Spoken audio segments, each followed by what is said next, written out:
J'espère que vous allez bien, que je vous protège, je vous donne bracha v'atzlacha. Ce cours de Torah ce soir, le Ishmat, un ami, Rabbi Shlomo Saraf alav shalom, décédé il y a longtemps.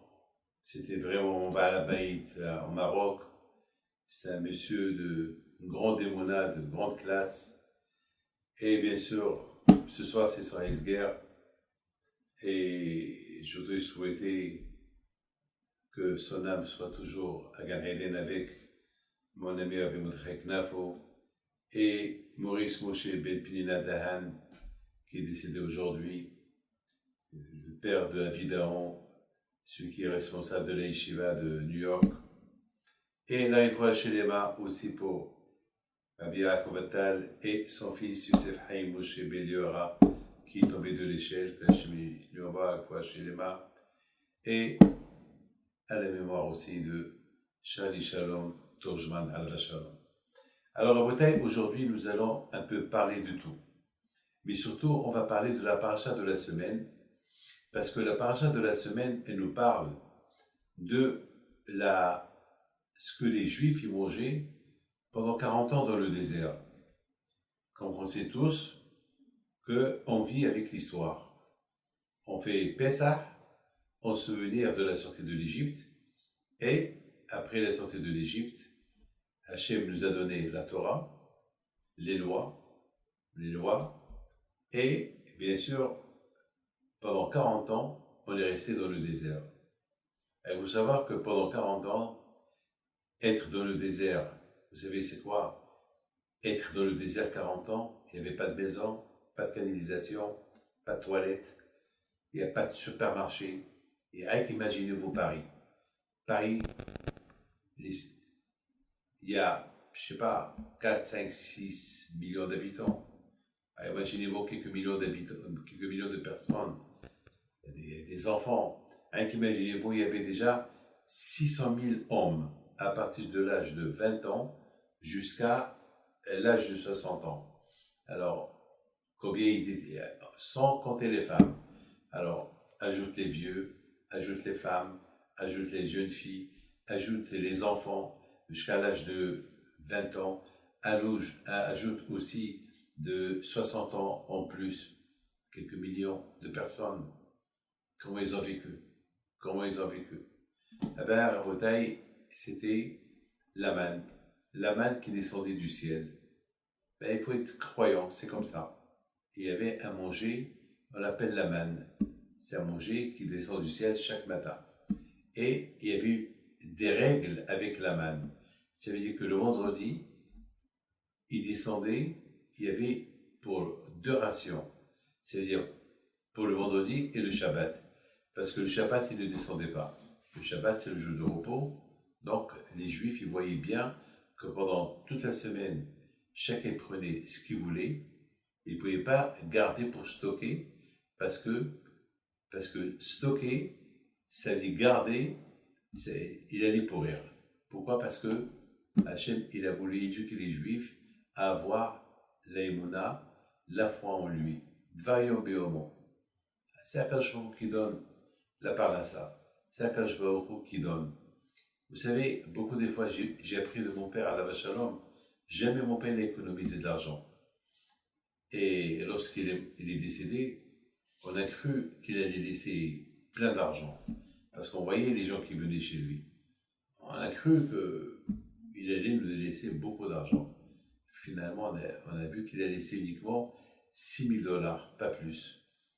Et il a fait un testament, $3,000 pour ceux qui ne sont pas mariés, et $3,000 pour lui acheter la tombe, et pour les guerre, c'est pour les 7 jours, et le mois et l'année, c'est tout. Ça veut dire que mon père avait Shalom, tout le temps, ce qu'il voulait, il l'avait. Il priait, il a Hachem. Il avait les Mouna.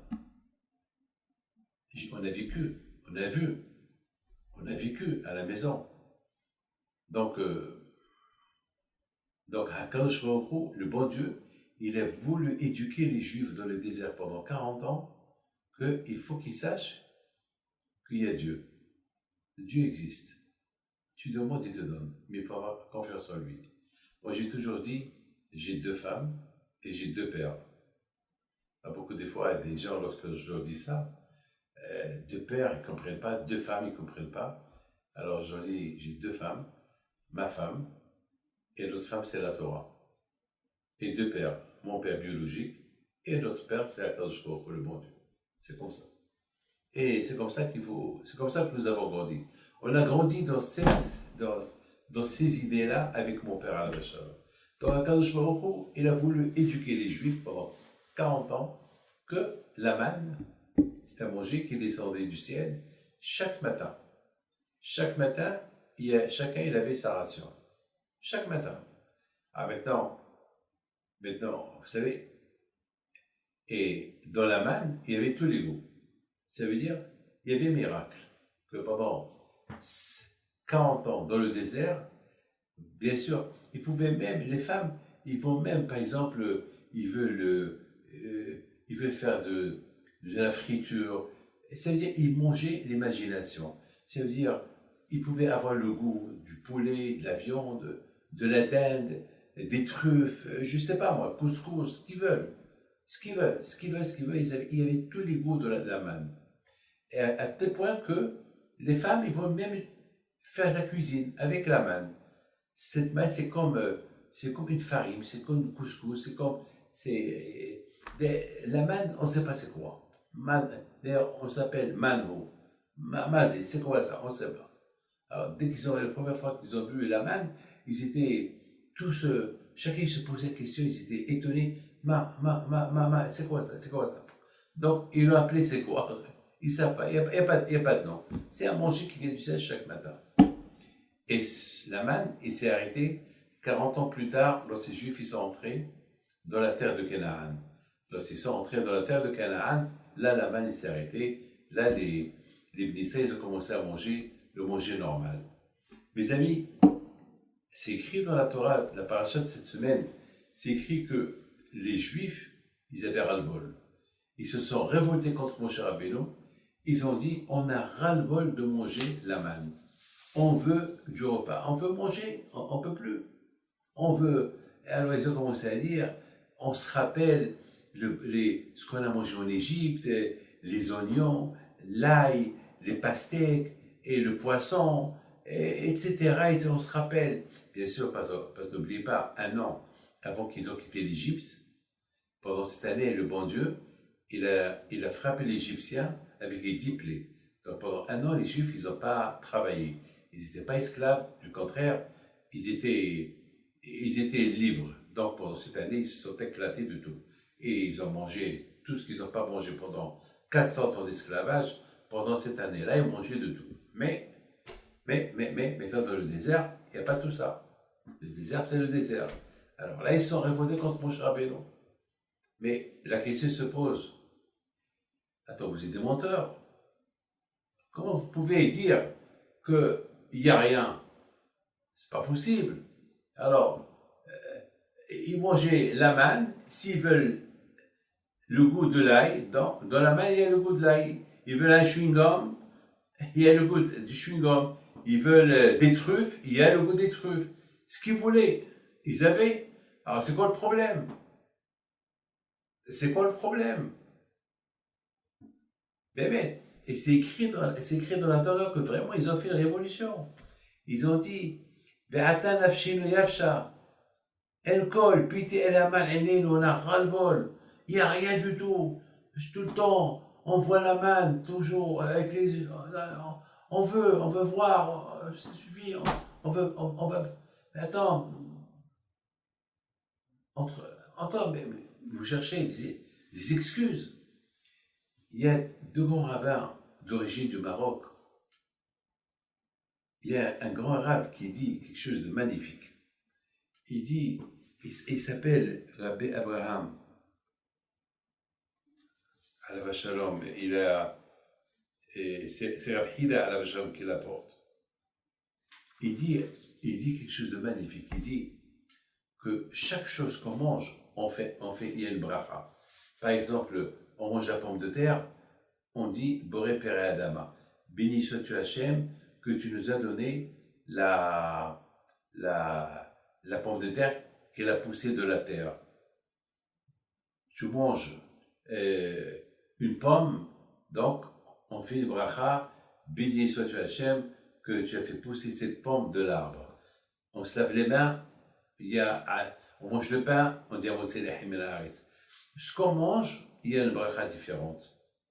Alors, vraiment les Juifs, ils avaient, c'est pas Shalom, c'est pas que ils ont contesté ce que Hachem il leur a fait. C'est vrai, merci Hachem pour la main que tu nous donnes, merci.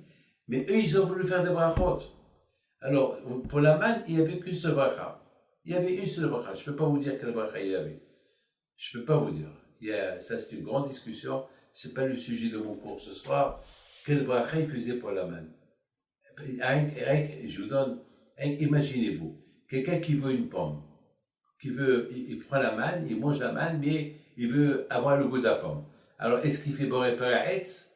Est-ce qu'il fait la bracha de béni sois-tu Hachem que tu as fait créer cette pomme de la terre, de l'arbre, ou bien une autre bracha? Je ne sais pas.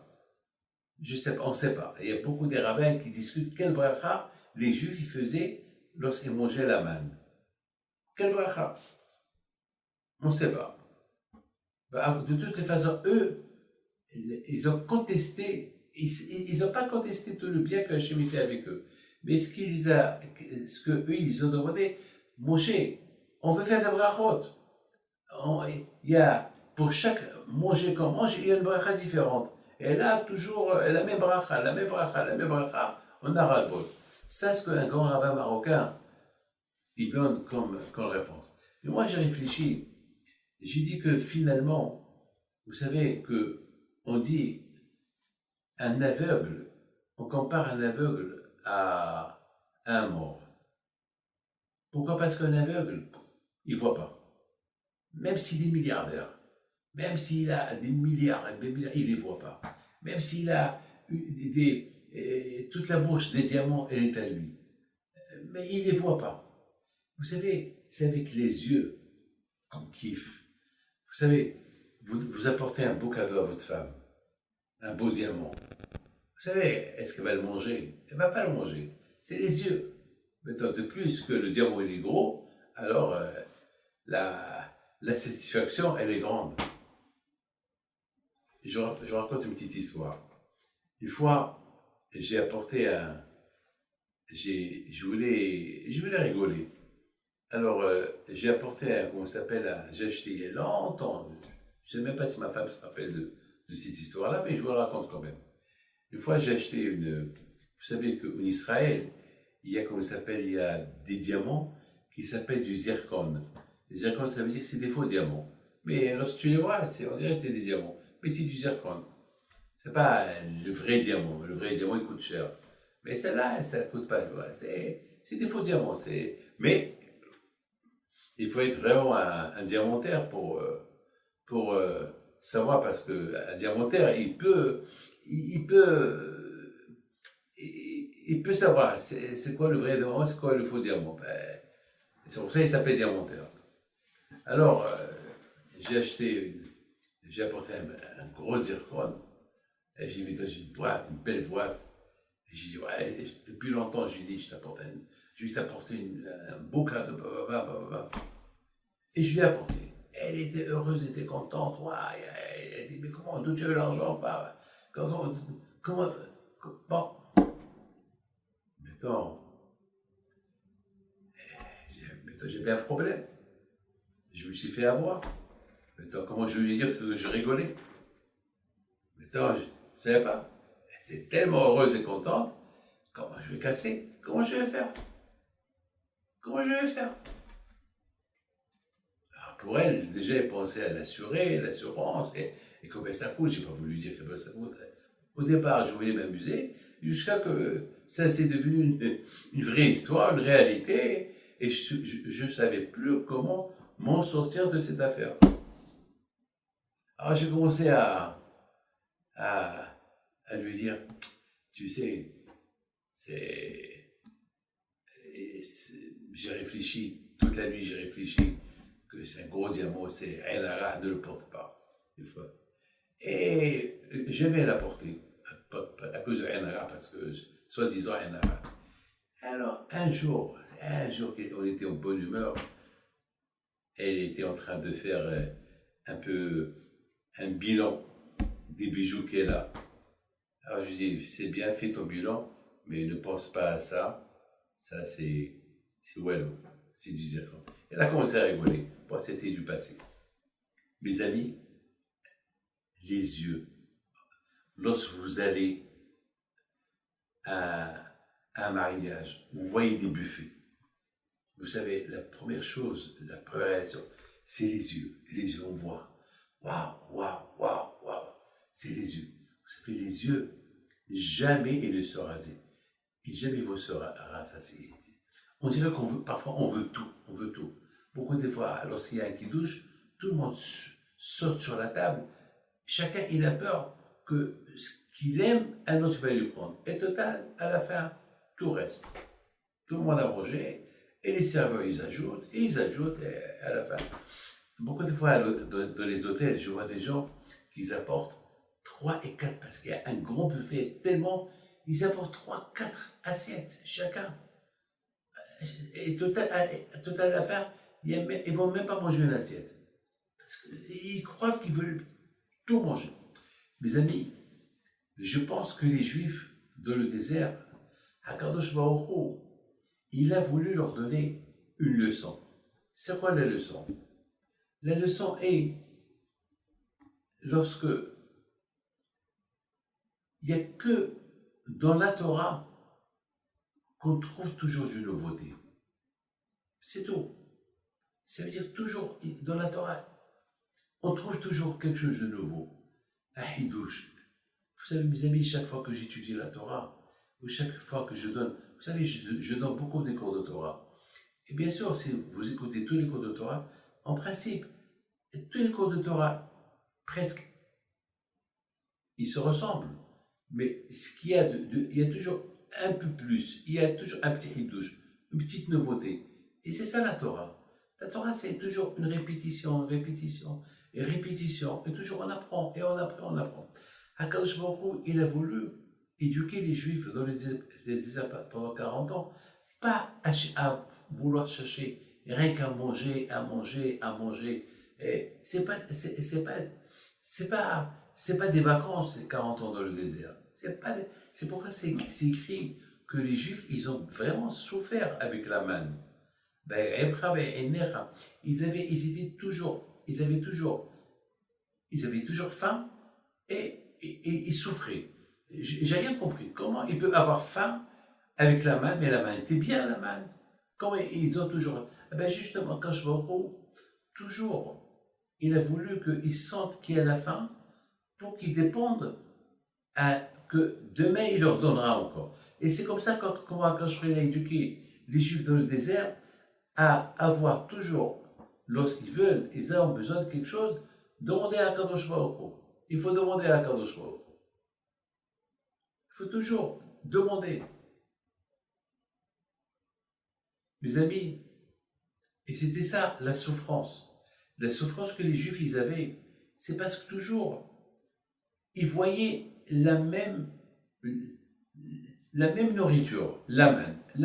Vous savez, les yeux, ils veulent voir des truffes, les yeux, ils veulent voir des pastèques, les yeux, ils veulent voir l'ail, l'oignon. Je me rappelle à Casablanca, quand j'étais jeune, j'allais beaucoup au marché. Le marché, il y avait un grand marché à Bam Marrakech, il y avait là-bas toutes sortes de légumes. J'aime voir toutes sortes de légumes, toutes sortes de fruits. Il y avait aussi un autre marché, il s'appelle un marché français, où les Français qui habitent à Casablanca, ils allaient là-bas, à Boulevard de Paris, ils allaient là-bas. Et là-bas aussi, là-bas, c'est les marchands, ils décoraient leurs fruits, c'est comme ça pour les Français, ils décoraient leurs... J'aime beaucoup voir c'est les yeux qu'ils aiment voir. Vous savez, beaucoup de fois, il y a une vitrine. vous allez voir les vitrines. C'est les yeux. Imaginez-vous que chaque jour, vous voyez le même pantalon, la même robe. Après, vous arrêtez même pas. Mais c'est pour ça que toujours dans les magasins, il y a toujours du nouveauté. Toujours dans les vitrines, il y a toujours quelque chose de nouveau. Toujours, il y a quelque chose pourquoi? Sinon, personne ne s'arrête. Alors, mes amis, imaginez-vous on vous apporte toujours un steak, l'après-midi le steak, le soir. Après, vous avez ras-le-bol. Même si on vous apporte le meilleur, on ne peut pas. L'homme, ses yeux ont besoin de voir autre chose. Imaginez-vous qu'un homme, il apporte un diamant à sa femme chaque jour. Chaque jour, il lui apporte le même diamant. Elle va avoir ras-le-bol, elle va le mettre de côté, elle va plus le porter. Elle va faire des collections. Elle s'habitue. Mais un jour, elle veut voir un émeraude, une bague, des boucles d'oreilles, un pull, toujours quelque chose, des changements, on change. Mais ce qui est extraordinaire, c'est que dans la Torah, tout le temps, tu lis, tu étudies, tu fais la même Torah, tu fais les mêmes mitzvot, et tu n'as pas ras-le-bol. Et tu n'as pas ras-le-bol. Pourquoi? Parce que la Torah elle-même, c'est du nouveau. Torah toujours, c'est du nouveau. C'est toujours, elle se renouvelle, elle se renouvelle, elle se renouvelle, elle se renouvelle, elle se renouvelle, elle se renouvelle, elle se renouvelle. Mes amis, maintenant on comprend très bien que les Juifs, dans le désert, ils n'ont pas contesté la manne. La manne était bien. La manne, il avait tous les goûts. Mais ils voulaient voir, leurs yeux, ils avaient ras-le-bol de voir le couscous tout le temps. C'est vrai, donc, ce couscous-là, qui s'appelle la manne, il avait tous les goûts. Tous les goûts. On pouvait le cuisiner, on pouvait faire des carrés de veau, on pouvait faire ce qu'on veut. On peut faire un hamburger, on peut faire... on peut imaginer, on peut imaginer. On prend un peu de couscous comme ça, après on met... je dis, voilà, hamburger, et voilà, je fais de l'oignon, et voilà, je fais de l'ail. Et après, je fais comme ça, soi-disant comme ça, un hamburger de 2 kilos. Et lorsqu'il va le manger, c'est exactement le hamburger comme on pouvait imaginer 1000 fois mieux que le hamburger qu'on mangeait dans les restaurants.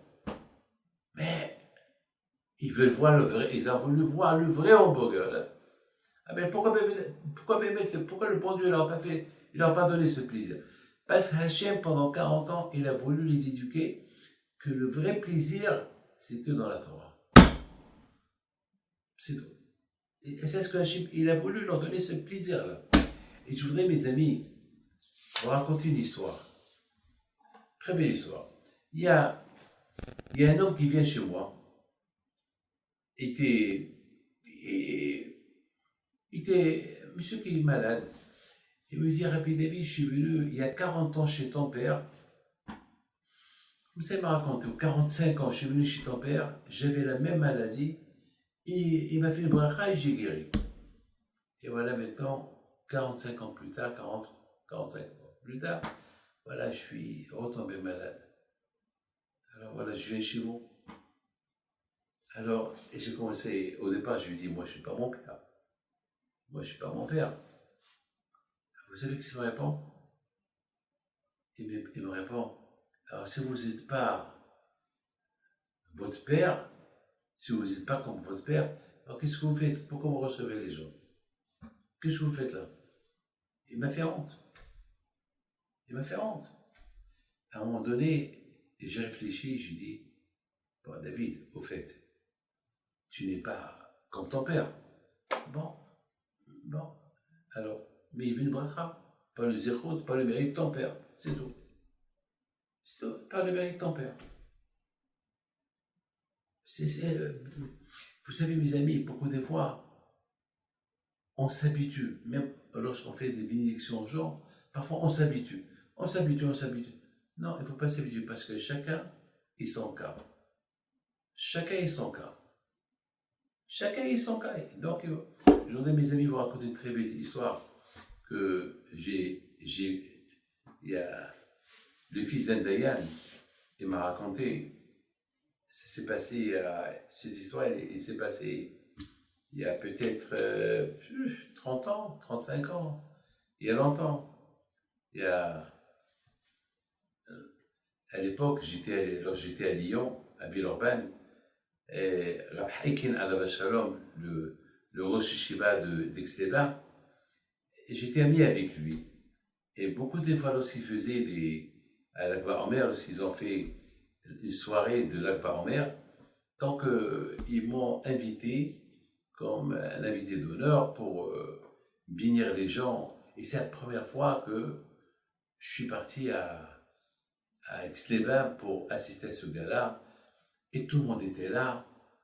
Et puis voilà, ils ont commencé à vendre. Et bon Hachem, j'ai encouragé les gens. Et bon Hachem, ils ont fait une belle somme d'argent pour la yeshiva d'Aix-les-Bains.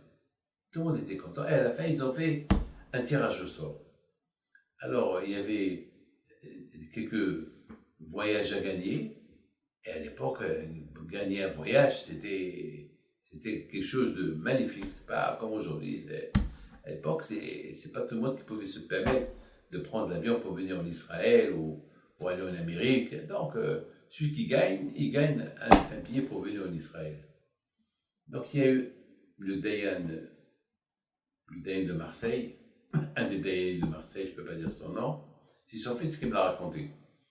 Il a gagné. Alors maintenant, il a gagné, c'est très bien. Il vient pour recevoir la bracha. Je lui dis, tu sais quoi? Remets le tirage, encore, remets-le, t'as pas besoin d'aller en Israël. Ah bon? Non, t'as pas besoin. Laisse quelqu'un d'autre gagner. Donc, il a redonné, tout le monde l'a applaudi. Alors encore c'est lui qui l'a gagné. Alors, il vient chez moi encore, il me dit, voilà, le bon Dieu veut que je voyage. Je dis non. Justement, le bon Dieu, il veut te tester. Est-ce que vraiment tu es prêt à donner ta place à un autre? Ah bon, alors je voyage pas. Mais si je voyage pas maintenant, quand je vais avoir le mérite d'aller en Israël, c'est gratuit. Un aller-retour avec hôtel et tout. Remets-le. Et Hachem va t'aider. Et les monarques, il a remis, c'est un autre qui l'a gagné. Cet autre-là, il vient, il était content, il était heureux. Il a dit, ça fait longtemps qu'on m'a proposé un chidour en Israël, mais j'ai pas d'argent pour aller rencontrer cette fille qui se trouve en Israël. Et maintenant, maintenant je vais aller. Il est parti.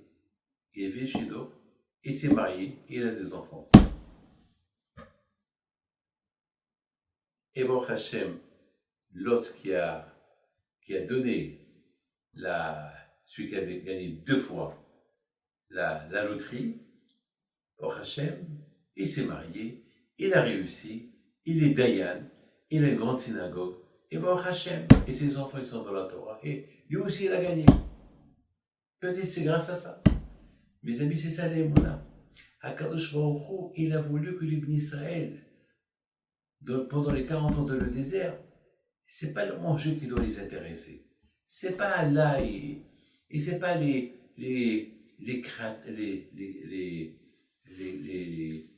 comment ça s'appelle, les couscous et les gradins et les carrés de veau et les volailles. Et tout ça, Hachem, il a voulu qu'ils soient dans la Torah, au moins pendant ces 40 ans-là. Et après, une fois qu'ils vont entrer dans la terre de Canaan, là-bas, ils peuvent s'éclater, là-bas, ils peuvent faire ce qu'ils veulent. Mais pendant les 40 ans, Hachem, il a voulu leur donner. Il a voulu leur donner, mamash, l'amour de la Torah.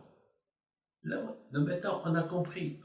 Mais c'est vrai, ils ont respecté, ils ont crié. Et vous croyez que le bon Dieu les a écoutés? Non, ils n'ont pas écouté.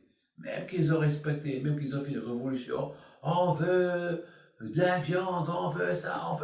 Quand je ne les a pas écoutés, il les a punis. Et ils n'ont pas eu gain de cause. Parce que Hachem, il a voulu les éduquer. Et Baruch Hashem, si aujourd'hui, nous on est là, 3000 ans plus tard, 3500 ans plus tard, on est là, Baruch Hashem, pourquoi?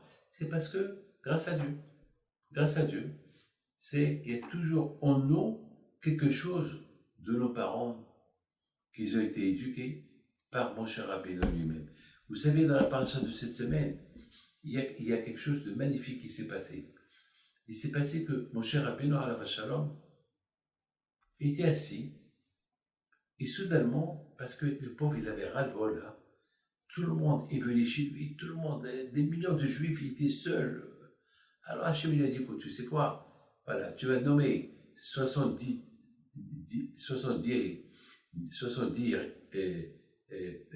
chefs des familles, ils vont t'aider. Comme ça, chacun, il va... Comme ça, c'est pas la peine que tout le monde vienne chez toi. Lorsque quelqu'un ne comprend rien du tout, il vient chez toi. Mais eux, ils vont diriger vous savez, dans un pays de 7 millions d'habitants, il ne peut pas avoir un seul juge. Il faut qu'il y ait au moins une quarantaine, 50, 60, 70 juges. Donc, Akash Baruch Hu, il a dit Moshe Rabbeinu. Donc, Akash Baruch Hu, il a aidé Moshe Rabbeinu à choisir 70 personnes. Et voilà, ils sont tous devenus des gens à aider Moshe Rabbeinu. Mais il y avait deux personnes, Eldad et Medad. Eldad et Medad, ces deux personnes-là, ils ont commencé à dire des prophéties. Ils ont commencé à dire Moshe va mourir, et c'est Yeshua qui va faire rentrer les Juifs dans la terre de Canaan. Et Yeshua, il entend ça, il s'énerve, il va chez Moshe Rabbeinu, il dit à Moshe Rabbeinu, il faut les faire entrer en prison. Mais c'est des fous. Comment tu les as choisis? Regarde ce qu'ils sont en train de dire. Ils sont en train de dire que tu vas mourir et que c'est moi qui va faire entrer les Juifs dans la terre de Canaan. Mon chapeau lui dit, et alors? Quoi, tu es jaloux? Quoi, tu es jaloux d'eux parce qu'ils sont des prophètes? Non, je ne suis pas jaloux d'eux, mais ils n'ont pas le droit de dire que toi tu vas mourir, c'est moi qui vais prendre ta place. Alors mon chapeau lui dit, et alors, si c'est la volonté d'Hachem, pourquoi? Mes amis, regardez, quel petite côte, combien il s'indique Moshe Rabbeinu. Moshe Rabbeinu en général, il aurait dû être en colère quand ces deux-là qui sont en train de parler n'importe quoi. Non, Moshe Rabbeinu il avait tellement une grande émouna en Akadosh Baruch Hu. Il a dit, si Hachem a choisi ces deux-là à être parmi les 70, c'est que ce qu'ils disent, ils le disent. Regardez, avoir cette émouna et Yoshua, Benoun aussi, cette émouna qu'il avait Yoshua, qu'il n'y a pas un comme Moshe. Il n'y a que Moshe. Il ne peut pas avoir un autre comme lui. Parce que Yoshua, Benoun, là où Moshe il va, il le suit. Là où Moshe il va, il le suit. Il n'y a pas une chose que Moshe Rabbeinu fait comme Yoshua, il ne le sait pas. Ça veut dire, mes amis, que pendant ces 40 ans dans le désert, maintenant, il faut savoir une chose. Il faut savoir que chaque matin, on se réveille. Chaque matin, on ouvre les yeux. Est-ce que vous ne savez pas que chaque matin, c'est le même jour que hier? C'est le même matin qu'avant-hier. C'est le même matin qu'il y a 2 jours. C'est le même matin d'année dernière comme ce jour. C'est le même matin. Chaque matin, c'est le même matin. Sauf si tu voyages en Amérique, alors là-bas le matin, ou en Australie, mais si vous habitez là où vous habitez, le matin, c'est le matin. Mais vous avez bien remarqué que Akadosh Baruch Hu, il a fait que chaque matin, Hachem, il a peur qu'on s'habitue à la routine. Il a peur de ça, Hachem, il a peur qu'on s'habitue à la routine. Et c'est la raison pourquoi, le matin, il y a des brachot. Dès qu'on se lève, on dit Modé Anil Valera. On dit merci à Hachem. Dès qu'on se lève, on dit Modé. Modé, Ani, Lefanecha, Melech, Haïvekayam. Merci Hachem que tu m'as réveillé. Merci Hachem que tu m'as rendu mon âme. Merci Hachem. C'est pas bizarre de se réveiller le matin avec cette prière-là de Modé. Ben justement, Hachem, Haramim, ils ont nous inculqué à chaque matin qu'on se réveille, que ce matin, c'est pas le même qu'hier. C'est une nouveauté. C'est ce qu'on dit dans la prière. Akash il renouvelle chaque jour la création du monde. Chaque jour, Akash il renouvelle. Toujours, chaque jour, Akash il renouvelle le monde, il renouvelle. Il y a toujours et c'est la raison. Nous, qu'est-ce qu'on voit? Nous, on voit c'est le matin. Ce matin, comme hier matin, comme avant-hier, comme la semaine dernière. Non, oui, c'est vrai. Mais tu es vivant. C'est une nouveauté. Tu étais mort. Lorsque tu dormais, tu étais mort. C'est une nouveauté. Donc, dis merci à Hachem que tu es là. Beaucoup de fois, voilà, tout à l'heure, je vous donne la parole d'honneur. J'ai reçu un coup de téléphone de quelqu'un que je connais très bien. On a étudié ensemble il y a quelques jours par téléphone. Il voulait un petit cours de Torah. Je lui donne. Il était bien, en bonne santé, sportif, tout ce que vous voulez. Bien. Soudainement, un matin, il se lève. Soudainement, un matin, il se lève. Il se lève un autre. Il est abattu. Il n'est pas bien. Il ne sourit pas. Il n'est pas le même. En ce moment que je vous parle, il est à l'hôpital. Qu'est-ce qui s'est passé? Ben, vous voyez que on ne peut pas savoir. Le matin, quel matin, on ne peut pas savoir. Mais ben, Hachem, j'en suis 100% sûr qu'il va s'en sortir, si Dieu veut. Et pour vous dire que voilà, je voudrais vous raconter une histoire. Très belle histoire. Mais avant que je vous raconte l'histoire, je dois vous dire, dans la paracha de cette semaine, la Torah est dit Béa Alotra, Hachem dit à Yeshua, Béa Alotra. C'est-à-dire, vous avez remarqué que mon cher Aaron Cohen, lorsqu'il a allumé la menorah dans le Beth Amikdash, il devait monter quelques marches. Je me suis posé une question. Pourquoi Hachem il a fait que la menorah elle est haute et que Aaron il doit monter des marches? Quelle est la raison? Quelle est la raison? Et vous savez qu'est-ce que la Torah dit? La Torah dit que Aaron il a allumé, il a fait comme qu'il a dit il a fait comme qu'il a dit Hachem. Alors tout le monde se pose la question. Mais bien sûr que Aaron il va faire comme qu'il a dit Hachem. Est-ce qu'on peut imaginer que Aaron, le tzaddik, il va faire le contraire de ce que Hachem lui a dit? Ben c'est quoi? Magid Shvach, le compliment que la Torah elle donne à Aaron, qu'il a fait comme on lui a dit de faire. Mais bien sûr qu'il va faire comme on lui a dit de faire. Si le bon Dieu me dit, David, il faut aller monter les escaliers, allumer la menorah. Quand je vais lui dire non, mes amis, Aaron à Cohen, il ne sait pas de poser des questions. Il aurait pu dire, mon cher Rabbeinu Moshe, mais je peux l'allumer, je suis assez haut de taille, c'est pas la peine que je monte les escaliers. Ou bien il pouvait dire, mon cher Rabbeinu, et pourquoi ces escaliers? Pourquoi elle n'est pas à ma hauteur? Pourquoi il faut que je monte pour l'allumer? Non, il ne s'est pas posé de questions. Et chaque jour, il fait pareil, il ne se pose pas de questions. C'est ça l'émouna. L'émouna, lorsqu'on ne se pose pas de questions. On t'a donné la manne comme ça, eh ben tu acceptes la manne comme ça. Tu ne te poses pas de questions. C'est quoi la question? Je veux voir l'ail, je veux voir l'oignon. C'est pas grave, c'est pas la peine. Voilà, tu as le goût. C'est pas la peine, c'est psycho. Est-ce que l'aveugle, il voit ce qu'on lui donne à manger? Non. Non, il voit pas. Il voit rien du tout. Il a le plaisir, il mange. Vous savez, il apprend. Tu lui dis, ça c'est l'ail. Ah, c'est l'ail. Très bien. Et la deuxième fois, lorsqu'on apporte l'ail, tu sais c'est quoi? Ah ben, c'est l'ail. très bien. Voilà, ça, il se fait une idée dans sa tête, ce qu'il mange, c'est là, et c'est tout. Et il est aveugle, c'est vrai, il voudrait bien voir, mais il va pas se disputer avec le monde. Pourquoi il ne voit pas? Ça y est, il est considéré le pauvre comme un mort, mais ça va, mais ça va. Beaucoup de fois, j'ai rencontré beaucoup des aveugles dans ma vie.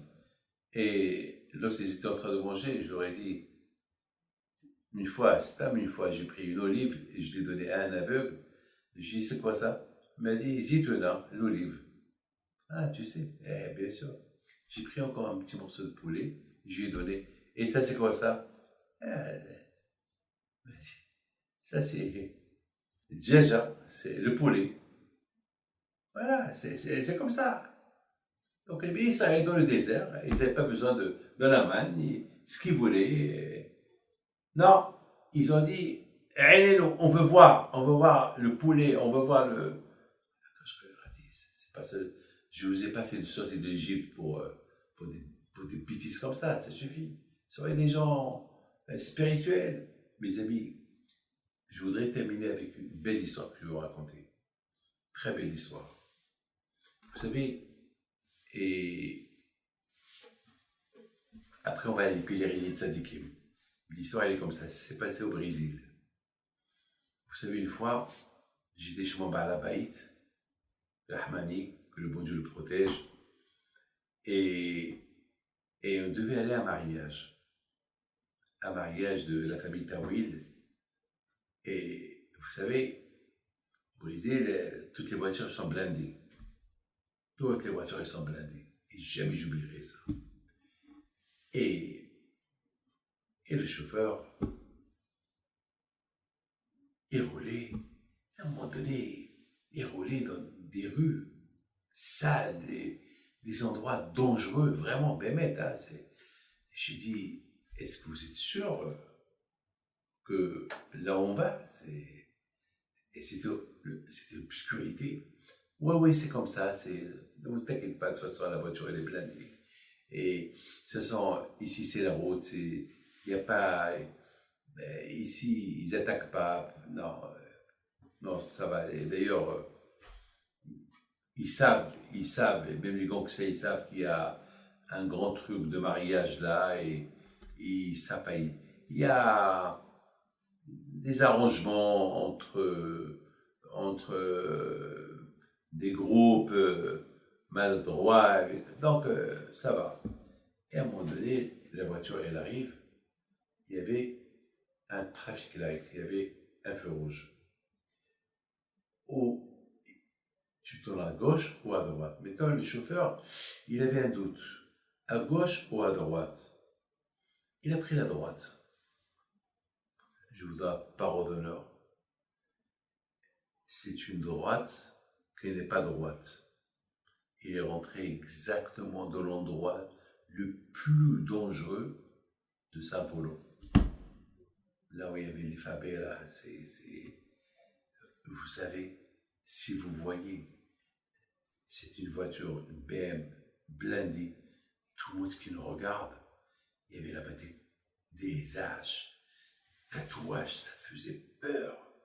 Et en plus, dans cet endroit-là, ils avaient tué quelqu'un il y a 2 semaines à cause d'une montre. Alors même mon Baal Habayit, il avait peur. Et il roulait, il ne pouvait même pas tourner parce que c'est avec une route. Alors là, j'étais avec William Marciano. On a cru que c'est la fin du monde. Mais je ne voudrais pas au-delà, j'ai fait schéma Israël. Je dis ça y est, c'est là.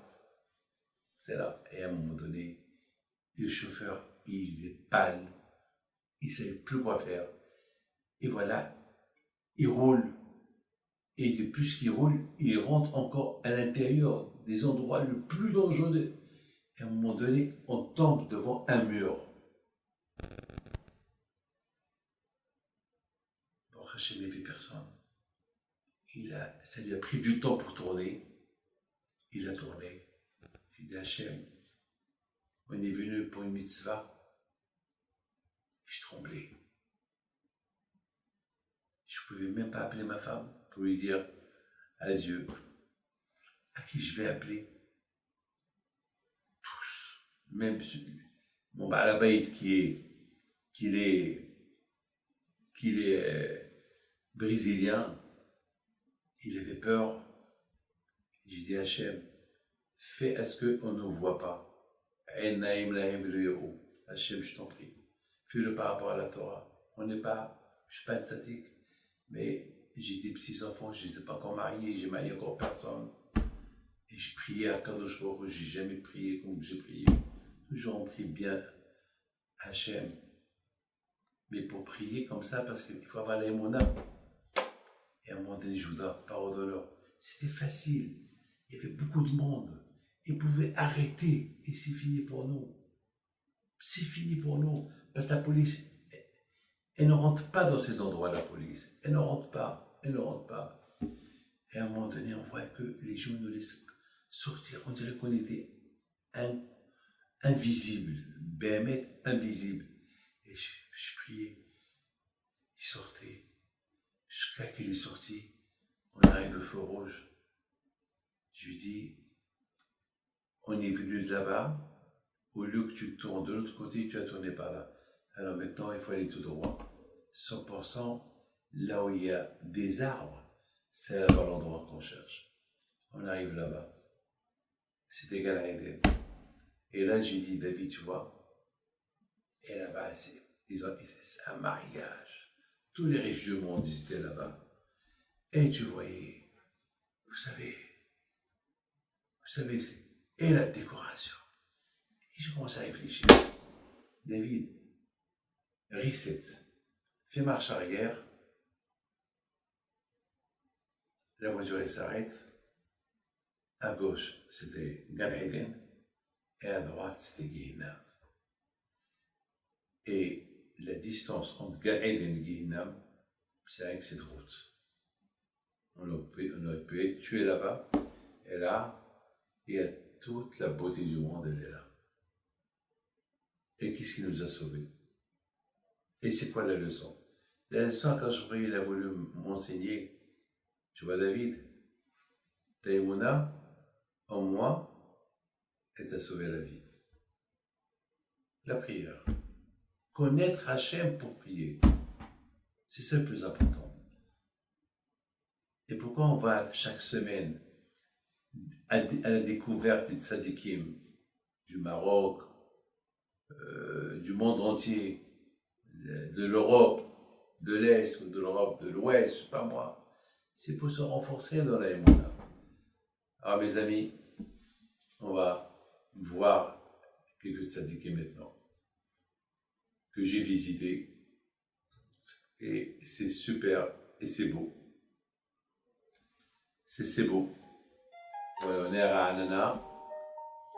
Voilà, on va à Lublin. Voilà, Lublin.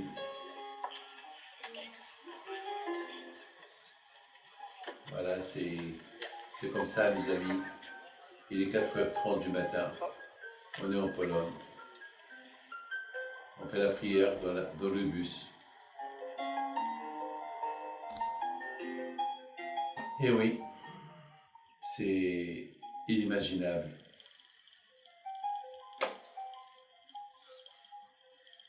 Inimaginable. Là, on est parti à Rabbi Elimelech de Lizinsk à la Shalom.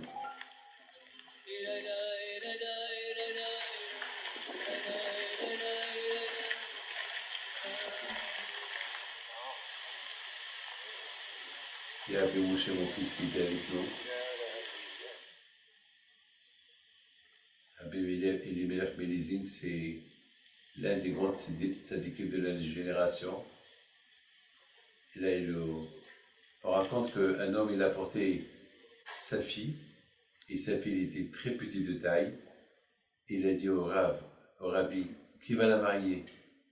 Il mesure même pas 1 mètre. Qui va la marier? Et Rabbi Elimelech alav shalom, il a mis ses mains dans sa tête. Et il levait, au fur et à mesure qu'il levait ses mains, la fille, elle grandissait. À un moment donné, le père, il a dit, Rabbi, c'est elle est trop grande de taille, qui va la marier? Il s'est arrêté. C'est une histoire très connue. il y a des milliards de miracles ici, chez ce tzaddik-là. Il a payé des milliards de leasing à la Shalom.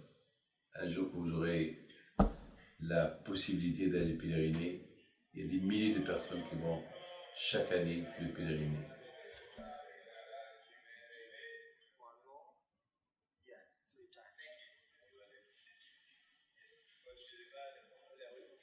On était avec un groupe d'Argentins, déjà, à la Shalom, que son zéro soit avec vous, qu'elle est ratson.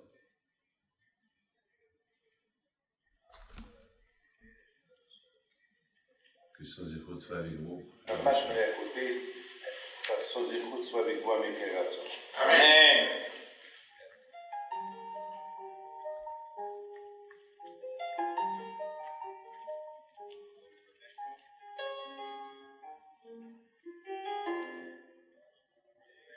Et de là, on est parti chez Rabbi Yaakov Yitzhak Horowitz. C'est le tzaddik, le José de Lublin. C'est extraordinaire là. Alors là, il voyait tout. Je peux vous raconter une histoire sur lui. On l'appelle le José. Le José, ça veut dire le voyant. Il voyait tout. Il voyait tout. Les gens, ils avaient peur d'aller chez lui parce qu'ils voyaient tout. Il s'appelle le José Miloglin. Il y avait un qui est venu chez lui avec un livre. Il faut avoir pour dédicacer son livre. Et le José a dit non, je ne peux pas t'écrire cette bénédiction. Alors lui a dit pourquoi? Il dit parce que je vous protège, vous ne pouvez pas imaginer le José Miloglin, chacun qui est rentré chez lui, il savait déjà quel neshama il avait. Il voyait tout.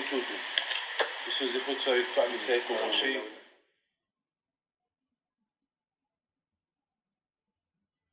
Non, finalement, à la fin, il a dit je ne veux pas t'écrire et dédicacer ton livre, parce que lorsque tu l'as écrit, beaucoup de fois tu avais chaud, tu as enlevé ta kippa.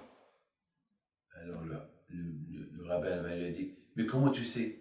Il dit parce que je vois ça à travers ton livre. Et il a fait une grande échouva à ce monsieur-là. Ah oui, il pleuvait, hein. Et on sent. Le plus important, c'est d'aller pèleriner les tzadikim. C'était ça. Alors là, il y a un grand tzadik qui s'appelle le Mahachal. Aïe, celui-là, c'est Alav Shalom, le Mahachal, Alav Shalom. C'est un grand. Vous savez, un matin, il est arrivé et il y avait là-bas. Le Maréchal, voilà. Le Maréchal. Voilà. J'avais envie de fumer une cigarette. Et chaque fois que je viens là, je fume une cigarette. Je ne sais pas pourquoi. Chaque année, ça fait 10, 15 ans que je vais. Et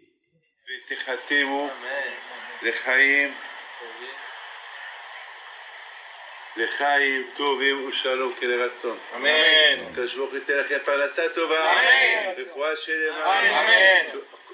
כל עם ישראל. אמן. בכל מקום שהם, בזכות רבי חיים פיתו, חוזי מלובלין, רבי נמך בליזין, להסתכל לכם לרצון ולומר אמן. Et soudainement, mais je voulais un petit cigare, pas avec une cigarette. Un petit cigare, vous ne voyez pas, hein? Qui vient, me dit Rabbi David, j'ai un cigare que j'ai amené avec moi. Je dis pourquoi? Il me dit je sais pas, je suis même pas un fumeur et je l'ai amené avec moi. Je dis c'est Hachem qui a voulu, qui t'a mis ça dans la tête, c'était pour moi. Et j'ai kiffé le cigare. Voilà. Enfin, je suis pas un fumeur, mais j'avais une envie. Parce qu'on raconte que Baal Shem Tov, Alav Shalom, il disait que de temps en temps, il fumait une petite cigarette pour prier. Ça, c'est Rav Shachna, Alav Shalom. c'est l'un des plus grands tzadikim de toutes les générations. Alav Shalom. C'est Bémet, c'est un srout. Alav Shalom. Il était l'élève de Rav Polak. C'est eux qui ont regardé les bougies, c'est du monde entier. Et c'est bizarrement les nazis, ils n'ont pas touché. Alors qu'eux, ils ont détruit des séminaires et des cimetières. Et ce cimetière-là, ils n'ont pas touché. Et là, le gouvernement de Pologne, il renouvelle tous les cimetières parce qu'ils savent qu'aujourd'hui, les cimetières, il devient un point de tourisme. Les Juifs, ils viennent du monde entier pour pèleriner. Et vous savez, pendant 5 jours, dans le bus, on dort dans le bus. Et on va pèleriner. On souffre, hein, ne croyez pas qu'on ne souffre pas. Et bien, Zat Hashem, la semaine prochaine, si Dieu en continue, que Hashem vous protège et vous donne la santé, bracha, betzlaha, parnassa tova, et que Hashem il vous donne arichut yamim vishanim.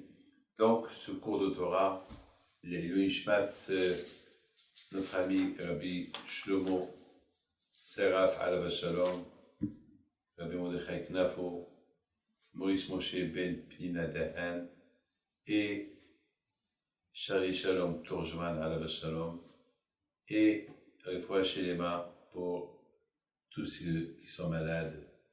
Et Be'ez Hashem, qu'on voit un jour Mashiach, Be'ez Hashem, que le bon Dieu vous protège et vous donne la santé, la joie, la prospérité, Be'ez Hashem, et qu'Akadosh Baruch Hu, il vous donne longue vie. Be'ez Hashem, je suis à Ra'anana, et cette semaine, je vais aller pèleriner mon père à Ashdod. Ça fait longtemps que je n'ai pas été le pèleriner. Donc, ceux qui veulent être bénis, et peuvent m'envoyer leurs noms pour que le vendredi matin, si Dieu veut, je serai sur la tombe de mon père, prier pour vous, que Dieu vous protège, Amen. À bientôt. Au revoir et Shabbat Shalom.